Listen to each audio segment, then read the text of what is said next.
শুভ সকাল বন্ধুরা। এখন আমার ছেলেকে দিয়ে দিলাম খেতে, সকালে খেয়ে বেরোবে আমার ছেলে। চা আর ডিম পাউরুটি, আর এই যে আমার চা, আমি রচা খাচ্ছি।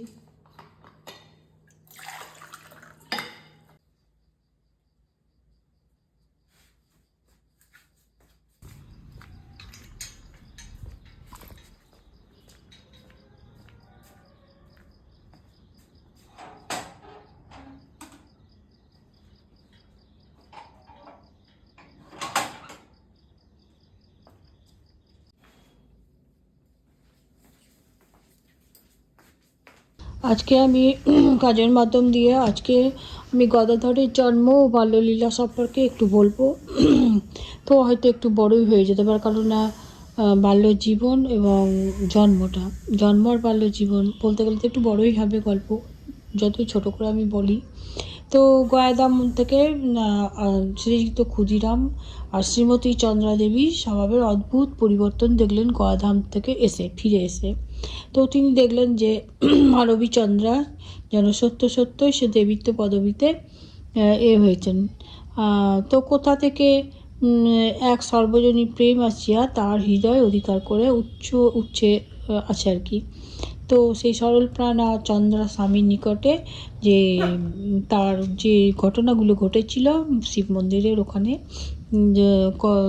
মেয়েগুলোর সঙ্গে কথা বলার সময়, তখন সেই ঘটনাটা তার স্বামীকে বলল যে এরকম একটা দিব্য জ্যোতি তার দিকে স্পিডে চলে এলো এবং তার শরীরে ঢুকলো, এবং সে মনে হলো যে সে গর্ভ সঞ্চার হচ্ছে, এরকম একটা ভাব তার মনে হলো। এবং সেটা তখন উনি অজ্ঞান হয়ে গেলেন চন্দ্রাদেবী, কিন্তু পরে আবার ধনী তাকে ভালো করে সেবা শুশ্রূষা করে জ্ঞান ফিরল। তখন ধনীকে বললেন তার ঘটনাগুলো। তারপর তার স্বামী আসলো, তার স্বামী আসার পর তার স্বামীকেও বললো ঘটনাগুলো। তো শোনার পরে বলল যে আমাকে বললে আর কাউকে বলো না। তো তো তার স্বামীও গয়াধামে যে দিব্য স্বপ্ন দেখেছিল যে গদাধর শ্রীনাথ গদাধর আমাকে অলৌকিক উপায় জানিয়েছেন যে সে তার পুত্র হয়ে জন্মাবে, এবং শ্রীমতী চন্দ্রাদেবী দেবপ্রতি স্বামীর ওই রূপ কথা শুনে আশ্বস্ত হলেন, এবং তার যে প্রত্যেক দিনের মতো যেমন একটু একটু পেটের মধ্যে বাড়ে তেমনি বাড়লো, এবং একদিন সময় এলো।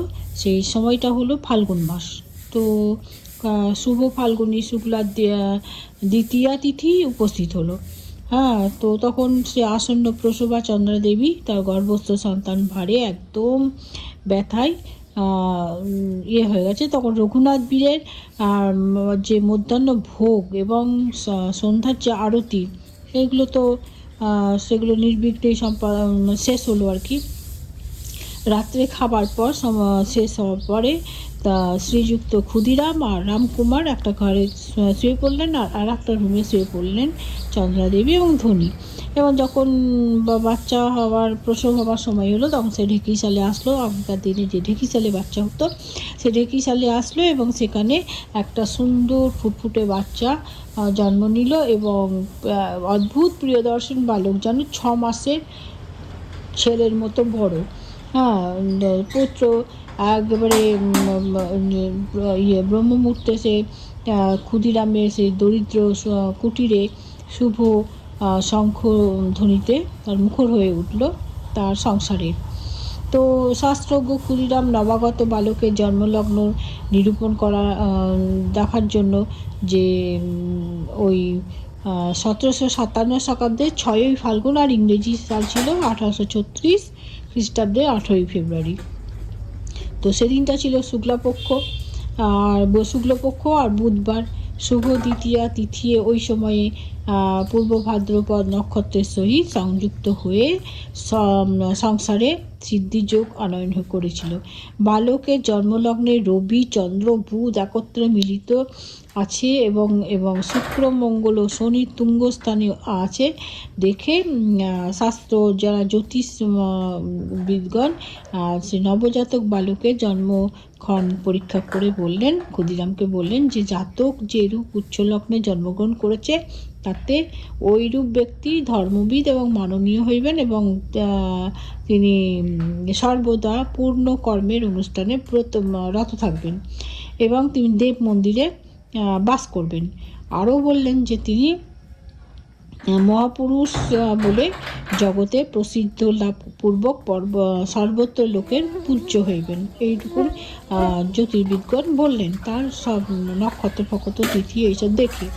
তো শ্রীযুক্ত ক্ষুদিরাম কৃতজ্ঞ হৃদয়ে ভাবতে লাগলেন যে গয়াধামে তিনি যে স্বপ্ন দর্শন করেছিলেন তা সত্যি পূর্ণ হলো। হ্যাঁ, তো এই তার আর একটা কথা হচ্ছে, তার রাশিতে যে নাম করেছিলেন জ্যোতির্বিজ্ঞান, যে কী নাম যেন ছিল তার, শম্ভু। হ্যাঁ, শম্ভু ছিল, শম্ভুচন্দ্র। তো তিনি যে গয়াধামে তার বাবা স্বপ্ন দেখেছিলেন সেটার নামকরণ হলো গদাধর। তো গদাধরের বাবা একদিন হঠাৎ তিনি অনেক সময় ভাবাবেগ হতো, তিনি পাঠশালা যেতে পছন্দ করতেন না, কিন্তু তার পড়াশোনায় খুব মেধা ছিল, যে একবার শ্রুতি মানে একবার শুনলেই স্তোত্র দেবদেবীদের আর রামায়ণ মহাভারত শুনলেই তিনি ঝরঝর করে বলে ফেলতেন, এবং কোনো দেব মন্দিরে গেলেই তিনি ভাবাময় হয়ে যেতেন, লীন হয়ে যেতেন সেখানে, এবং সেই অজ্ঞান হয়ে যাওয়ার মতো হতো, আবার ঠিক পরে সুস্থ হয়ে যেত। তো সেগুলি দেখে তার মা বাবা খুব চিন্তায় পড়েছিল। পরে ধীরে ধীরে ধীরে ধীরে সব সেগুলো বললো না, এগুলো কোনো রোগ নয়, এটা একটা আধ্যাত্মিক, এরকম তারা বুঝতে পেরেছিল আর কি। তো যাই হোক, তো একদিন গদাধরের বাবা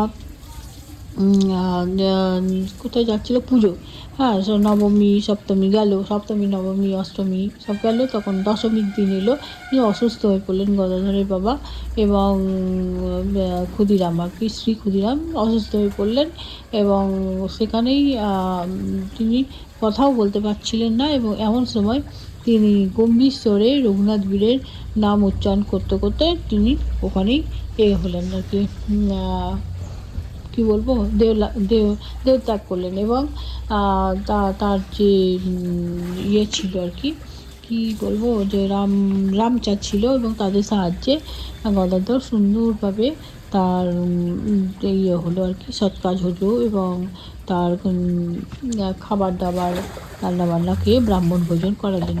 তো এই ছিল আমার আজকের গল্প। তো আরও অনেক কিছু বলার ছিল, কিন্তু ভিডিও অনেক লম্বা হয়ে যাবে, গল্পটা অনেক লম্বা হয়ে যাবে।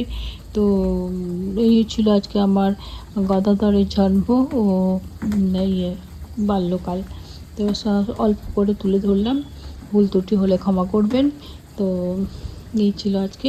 তারপরে দেখি আমি আজকে ব্রেকফাস্টে কী খাবো। আমার ছেলের সকালেই যাইতে সকালে বানানো আছে, সেইগুলো গরম করে নেবো, পুরোটা খেতে পারেনি আমার ছেলে, তো ওইগুলি গরম করে খাবো।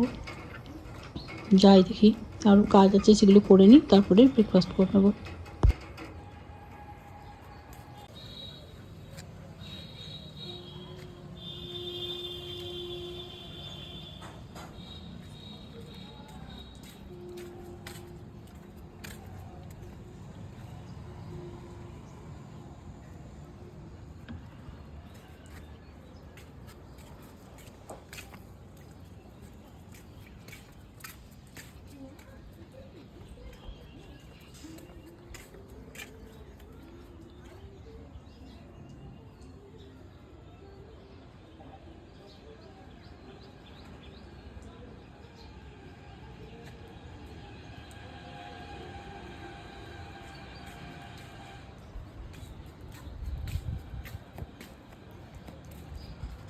তো শুভ সকাল বন্ধুরা, আমি এখন ব্রেকফাস্টে নিয়ে নিয়েছি ব্রেড, পাউরুটি, মানে ডিম পাউরুটি, কলা, একটা মিষ্টি, আর ওই স্যালাড।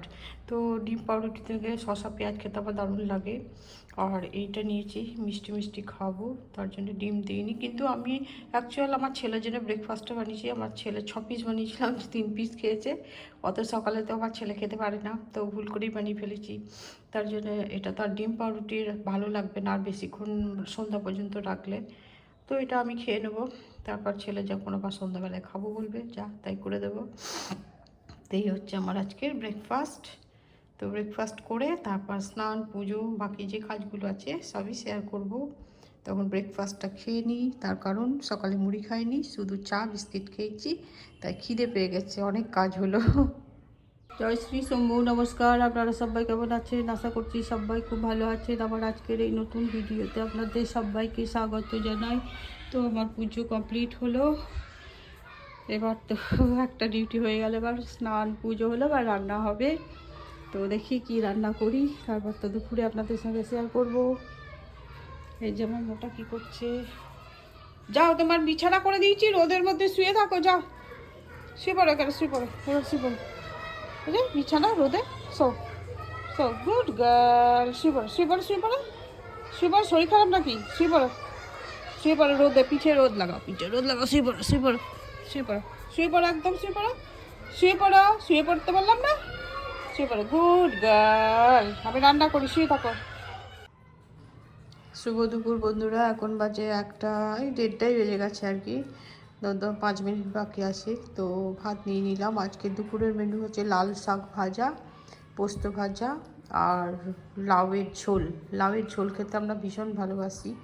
অবশ্য আমি অনেক লাউ পোস্ত রান্না করতে পারি, মুগ ডাল বা মসুর ডাল দিয়েও ভালো লাগে, যে কোনো ডাল দিয়েই, কেবল কলাইয়ের ডাল দিয়ে আমি কোনোদিন বানাইনি, কিন্তু ছোলার ডাল, মটর ডাল, মুগ ডাল, মসুর ডাল দিয়ে বানিয়েছি।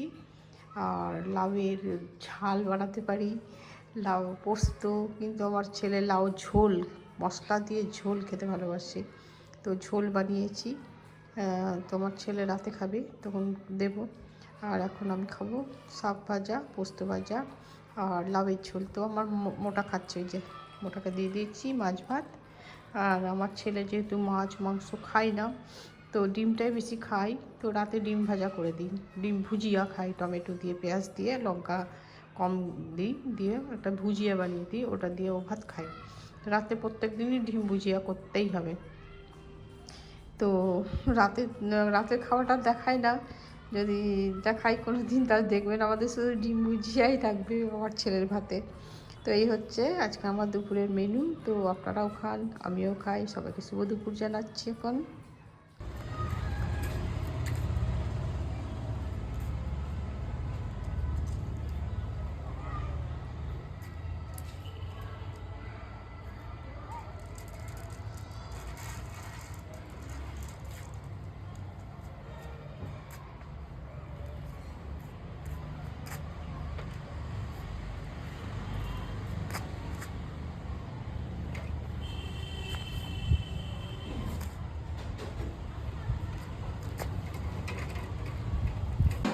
শুভ সন্ধ্যা বন্ধুরা, এখন চা নিয়ে বসে গেলাম, ছেলেকে ম্যাগি বানিয়ে দিলাম টিফিন।